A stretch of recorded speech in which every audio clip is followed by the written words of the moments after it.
Firstly, just introduce myself. My name is Craig Hinchliffe, and as you can see from that very big logo, I work for Okta. I don't know if any of you know who Okta are. If you can see a show of hands. Excellent. It's always nicer when people know what we do. So I'm not going to try and talk too much about Okta per se, but I do work for Okta, so as you can imagine, those typical vendor slides will appear during the presentation. But I'm really here to talk more so about what's identity's role in your zero trust strategy. I know that zero trust is a bit of a buzzword. You know, there are many of those, but a lot of people do have zero trust strategies. And we at Okta see identity as the forefront of that. So our vision is essentially to enable everybody to access everything in a secure and safe fashion. In Okta, I will apologize, I do occasionally say Citrix, but I worked there for a really long, like 14 years, so I have this bad, I know, don't hate me, but so I do occasionally, a Freudian slip of Citrix does come out, so if I say Citrix, I mean Okta, unless I'm talking about Citrix, and then I mean Citrix. Right. So we're kind of like the connective tissue. That's kind of how we see ourselves, the front door of everything you access securely. That's kind of been Okta's vision for kind of 12 years or so. And I'm sure kind of none of you are new to this, but your employees, your contractors, your consumers all need to connect to stuff, whether it's infrastructure, platforms, applications, APIs, devices, whatever it is.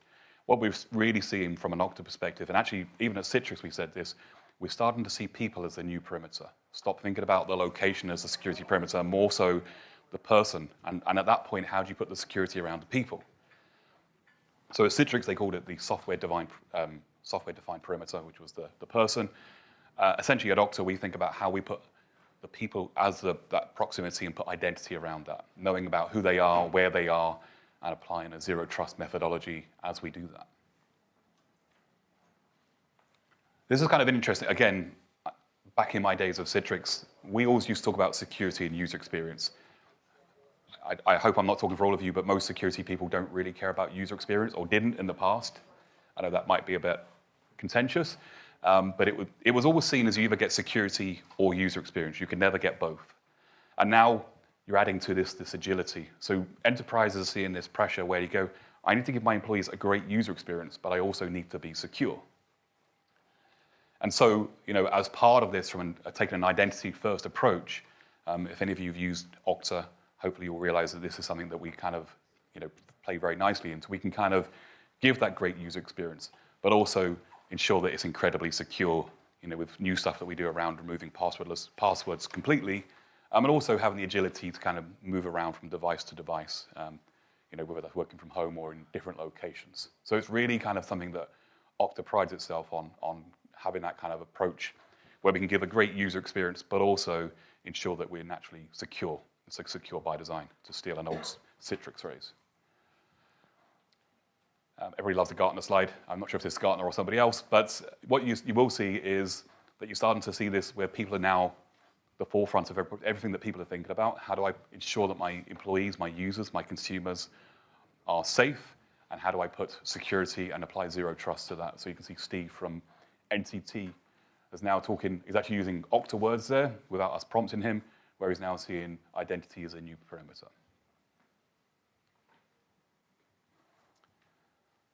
And for any of you that don't know zero trust, in Okta, I don't know if it's an Okta saying or if it's a general saying of zero trust, it's never trust, always verify, which perhaps does have some negative connotations because you're suggesting you may not trust your employees, but that's not really what it's saying. It's just about if we take that zero trust approach where we don't trust the device or what we know about the user unless, you know, we do things like the right people having the right access, the level of access to the right resources in the right context, and continuously do this. So it's not a one-time thing, it's a continuous thing, because they may roam from mobile, different networks, different devices, change locations, connect into a VDI workload in China, and then how the hell has that happened in the last 5 seconds? So being aware of what you should do this, and at the same point ensure that it's as frictionless to the user as possible, but continues to be as secure as possible.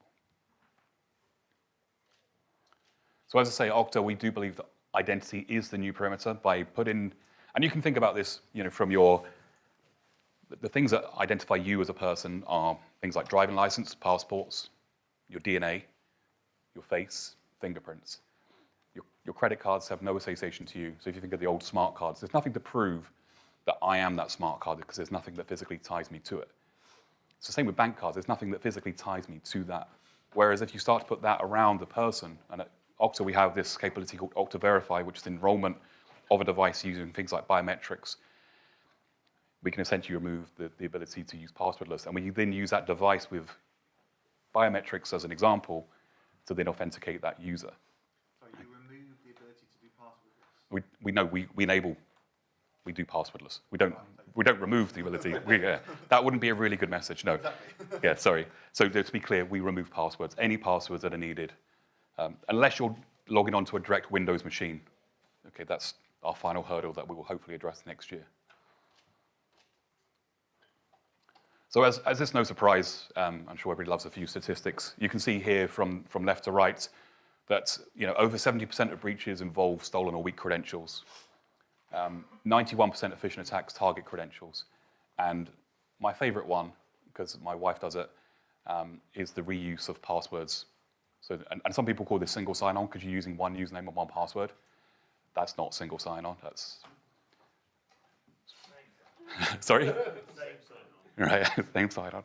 I'll try that one.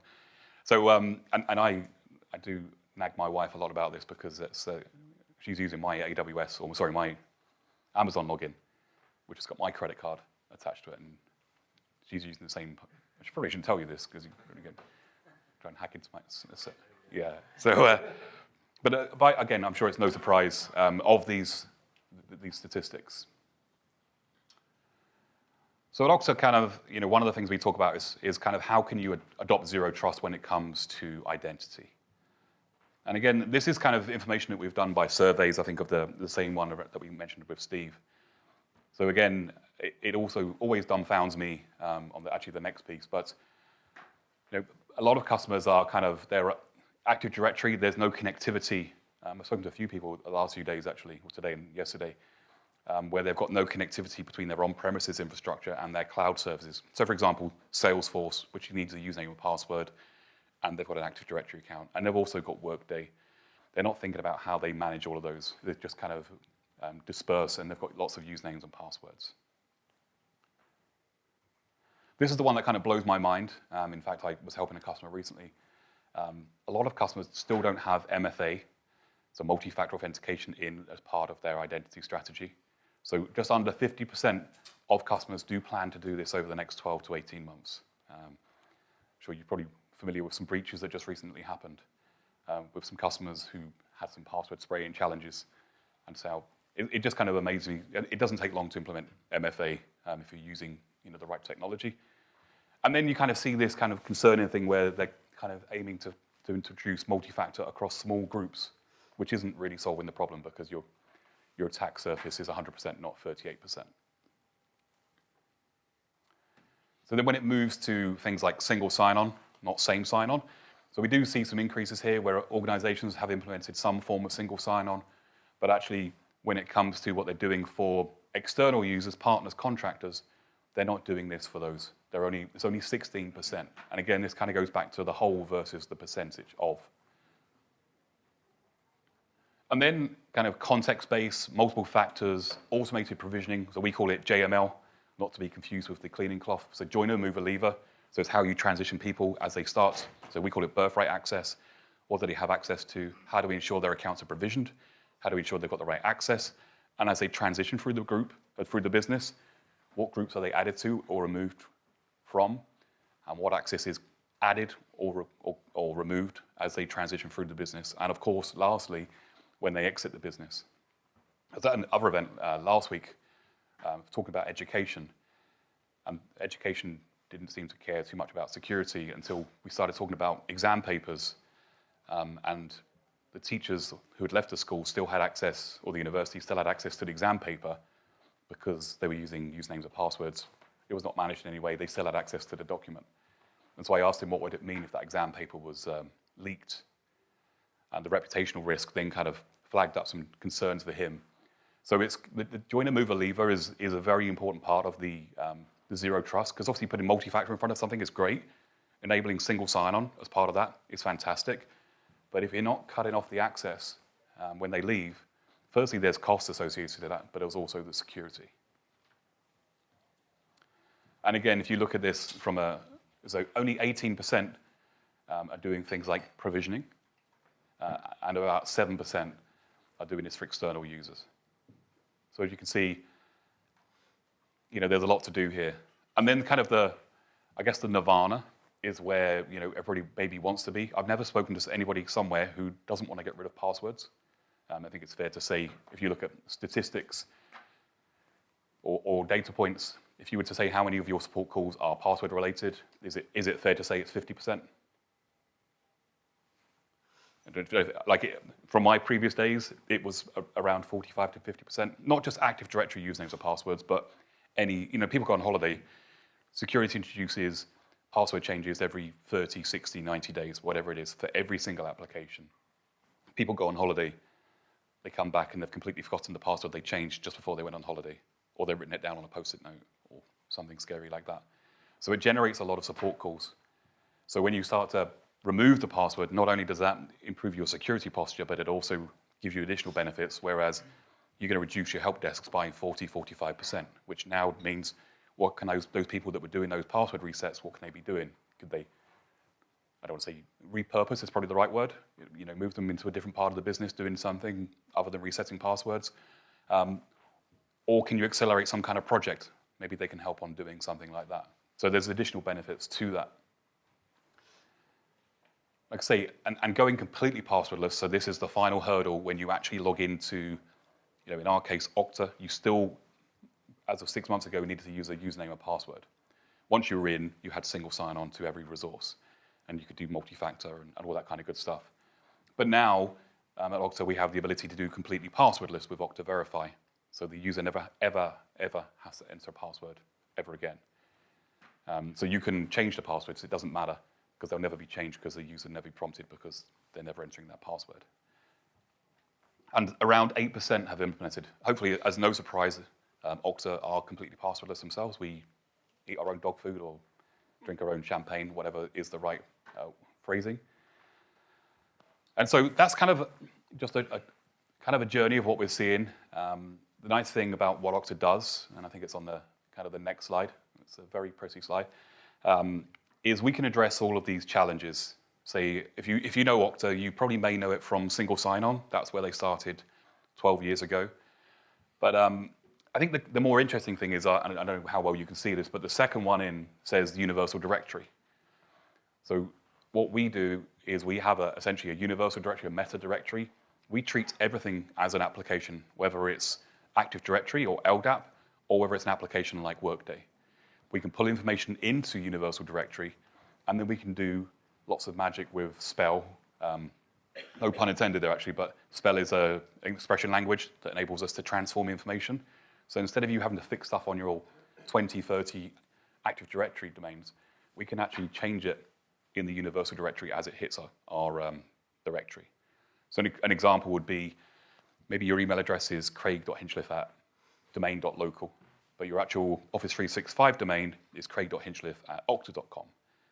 Now, instead of having to change that at the domain level, we can transform that as it hits our Universal Directory. We can do lots of things. We pull in all the attributes, the default ones that come from Active Directory, as well as the 155 plus that come in, and we can bring those in, map those. We can do things like attribute level mappings to apply group rules, put people in groups based on attributes, whether that's Active Directory or LDAP. And then once it's in our Universal Directory, we can do lots of clever stuff. So kind of jumping on to the fifth one, which is lifecycle management, this is where we can provision users. So based on who they are, what access they should have access to, we can provision their user account in Salesforce, in Workday. In fact, we could use Workday as a master if that's what you wanted to do. So at Okta, probably no surprise, we don't use Active Directory. First thing I did as an employee 4-ish months ago was I got an email with my contract. I signed my contract via DocuSign, and then I got access to Workday. And I did things like rights to work and all those things. So I couldn't access anything except Workday. But what was happening on in the background, as I completed all that information, that filled out information in Workday, and my start date was the 5th of July. And on the 5th of July, I had my laptop on the 2nd or 3rd. I turned it on, put in my credentials. Everything just happened. We used Jamf from a device management capability. And within 15 to 20 minutes, my device was ready for me to use. And I had access to the likes of Salesforce, obviously Workday because it was provisioned already. I didn't have to ask for anything. As you can imagine, Okta's, the onboarding is quite intense in Okta, kind of 12 weeks before you actually get to talk to people. So this is my first month of talking to people. So, if it would have been a day one, I was ready to work day one, but I was actually ready to start my 12 weeks of training. So as you can imagine, having that life cycle management, not having to raise tickets, I don't have access to ServiceNow or Workday or Concur or whatever it is. It just happened by nature of things that they knew about me from Workday, which were pushed to the Universal Directory, and then enabled me to say, Craig should have access to Workday. This is what he should have access to. Craig should have access to ServiceNow, and this is what Craig should be able to do. Craig does have access to Salesforce. I didn't have to raise any tickets for anything, other than like additional apps that were kind of like nice to haves, like our travel app, which wasn't obviously used very often because of the challenges with COVID. Obviously, MFA, so one of the key things about Okta is we have something called the OIN, which is Okta Integration Network. And I think one of the things they pride themselves on is the number of integrations. There's over 7,200 integrations from the Okta Integration Network. The nice thing about that typically means that if you want to integrate, typically it's an out-of-the-box integration, which hopefully means there's less money being spent on the integration and more so just proceeding with doing the actual work. I'm not going to say we do every one, but as we do come across them, you can, say, make this public in the OIN, we'll pick it up, work with the vendor, and then make it public. And we do things like SSO via SAML or OpenID Connect or WS Federation for things like Microsoft Office 365. And we do our own proprietary thing, which is SWA, which is Secure Web Authentication. That's kind of like the last hurdle when they don't have any kind of federation. I don't want to say it's form fill, but it's kind of similar to form fill with a browser extension that pushes the username and password into the user login. So as I say, multi-factor, we also, and the reason, sorry, I was telling that story was multi-factor. We have our own capability, Okta Verify, but we can hook into Authenticator, whether that's Google or Microsoft, Duo, anything Radiospace. Pretty much any MFA that exists is able to integrate into Okta. So it's kind of a choice thing. So if you are using Duo, you can use Duo. The thing about Okta is it's kind of like, I guess like Switzerland's a nice way of explaining it. We play nicely with everybody. You use a technology that's right for you. We were talking to somebody earlier on, I don't know if it was yourself, we were talking about the kind of the Apple experience. If you use everything from Apple, you get a really nice experience. If you use everything from Android, you get a really nice experience. But when you fragment that, you can't get push notifications or the Apple Pay on your Android watch when you're trying to pay with an Apple phone or something like that because it just is disjointed. So one of the things that we pride ourselves on is how we can enable the integrations across those platforms. And then, I don't know how we're doing for time. 10 minutes, thank you. So other interesting things we have here, which I haven't touched on, is we focus on two spaces. The workforce, so these are your employees, your contractors, your partners. And then our other side, which is consumer. So think of, and actually I was going through this morning for a certain website where you have to pay the money for congestion charges.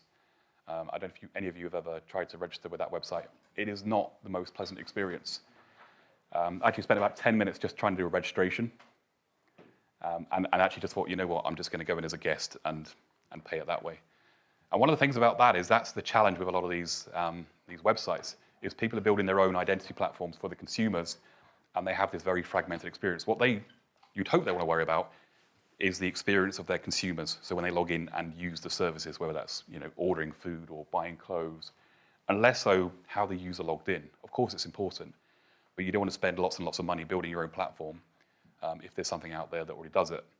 And so everything I've spoken about from a workforce perspective is also available from a consumer perspective. It is the same platform, and you could have your workforce and your consumers on the one tenant if you so wished. We typically don't recommend that, but you can do that.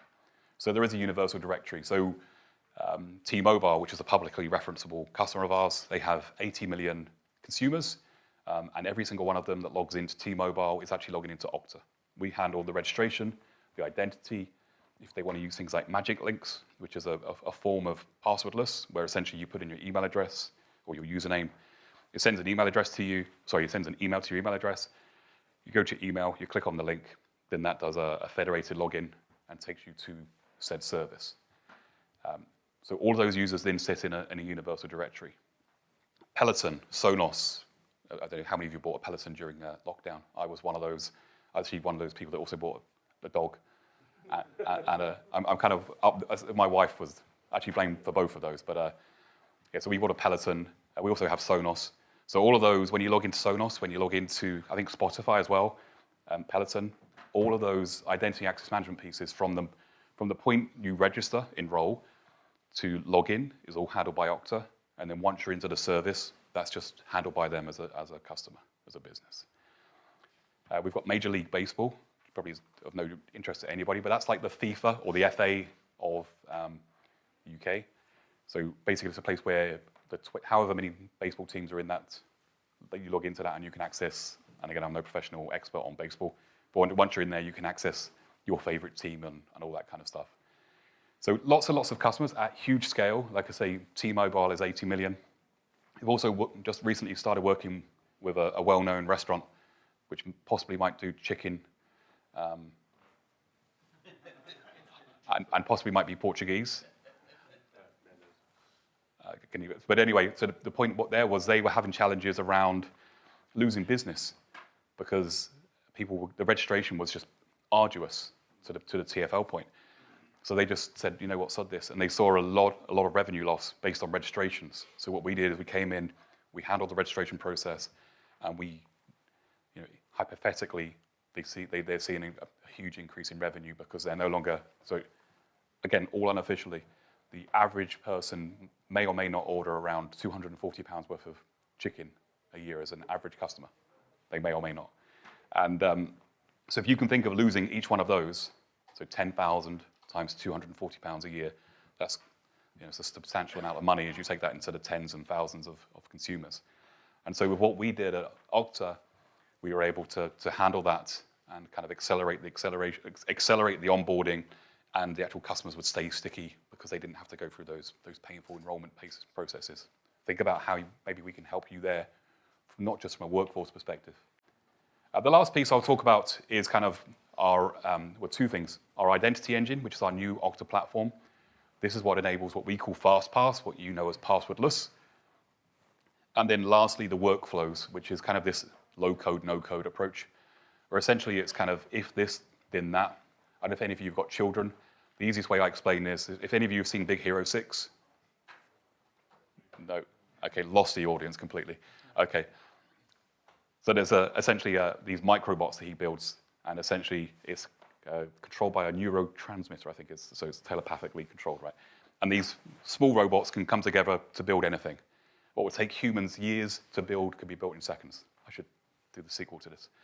And so kind of and his point was if you can think it, the microbots can build it. The only limit is your imagination.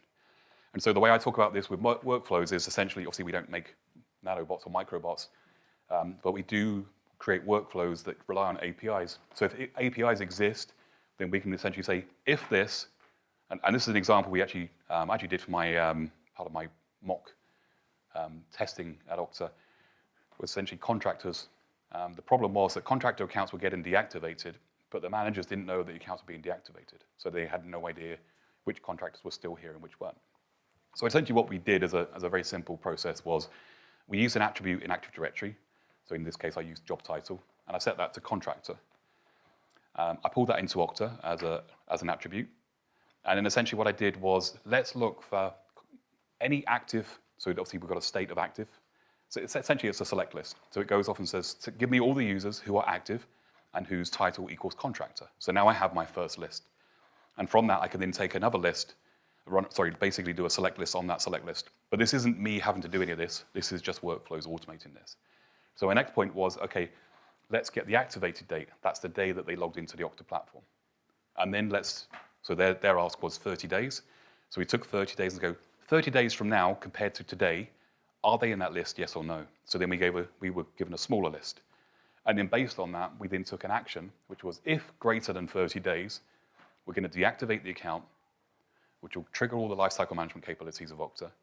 But at the last point, we then send a nice email to the manager, which we pull from all the attributes from Active Directory. And the manager gets an email saying, such and such has been suspended, they no longer have access or deactivated. If you would like to extend this, we put a button in there, which was a workflow, which in this case spoke to ServiceNow, and they clicked on the button, and then it raised a ticket to extend or activate their account again for another 30 days. So that's kind of what Workflows does. So hopefully it kind of, as I've explained this, you're perhaps running through some kind of things that, the potentials of what Workflows can do. It is literally, I am no coder, and I managed to do this, but it is literally drag and drop. We have a lot of integrations. And if we don't, we have an API connector, which enables us to talk to anything that exposes APIs. Now, I have to do these kind of standard obligatory slides. So I'm sure that if you any of you know, Okta, actually, it's weird. We're on there twice because we acquired Auth0, I think it was January or February of this year. So they are kind of slightly below Microsoft and Ping. And then Okta at the top, kind of middle. I don't know if this is the Gartner one or the Forrester one, but it's the Gartner one. So obviously, we are in the top right when it comes to Gartner. We are the same when it comes to Forrester, wherever that one is. So again, like I say, the obligatory slides that I need to talk about, but kind of, as part of what we're saying is, obviously we've got a great story. We have over 14,000 customers today from a customer and from a workforce perspective, from very, very small to incredibly large, both from a workforce perspective. Engie, ENGIE is on there. I don't know if I'm saying that right, just because I know they're French. I have this habit of trying to do a French accent when I say it. To customers from a workforce, consumer perspective, like T-Mobile. All of these are available on our website, so you can find out more about that. So with that, I think we're pretty much wrapped up on time. Like I say, if you do want to know more about this, we've got lots of brochures out there about the Magic Quadrant. But with that, I'll say thank you for listening, and I hope you have a good day.